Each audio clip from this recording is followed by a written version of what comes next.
ओडिशा रे वर्तमान double engine रो सरकार जो चालुछि बोली कहिसंते सबुठु बेसी दर वृद्धि करिसंती। ए डबल इंजिन सरकार अर्थनीतिर सुपरिचालना मुद्रास्फीति हार नियंत्रण रे संपूर्ण भाव में विफल होइछंती। कारण महिला को घर संभाळिबार थाए, महिला सकाळ उठले परिवार कथा चिंता करे, परिवार को किपरि भाव से खाद्य देव।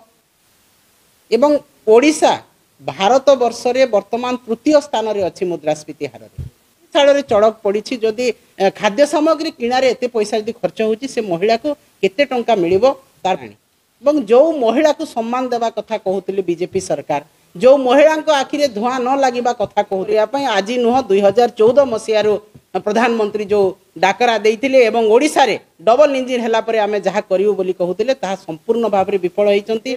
किंतु डबल इंजिन सरकार डबल पाइप लगे कि तांकठु से पैसा को नहीं गले कहउतले। जो महिला तार परिवार को ठीक भाव में परिचालित करिबो सुभद्रा योजना पाइले 50 को आह्वान रे आसंता काली आमे एई दरदाम वृद्धि विरुद्ध रे बिजु जनता दल आंदोलन को ओह्लैछि, विक्षोभ स्तर को ओह्लैछि। आसंता काली आंदोलन करा हेबो एवं ताहा जिला स्तर को मध्य मुद्रास्फीति हार को कम करिबारे विफल होइचंती। अर्थनैतिक सुपरिचालना स्तर रे मध्य से माने विफल होइचंती।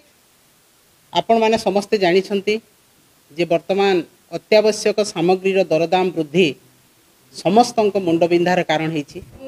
ओडिशा रे वर्तमान डबल इंजिन रो सरकार जो चालुछि बोली कहिसंते एवं केवल ओडिशा नुह बीजेपी शासित समस्त राज्य सबुठु बेसी दर वृद्धि करिसंती।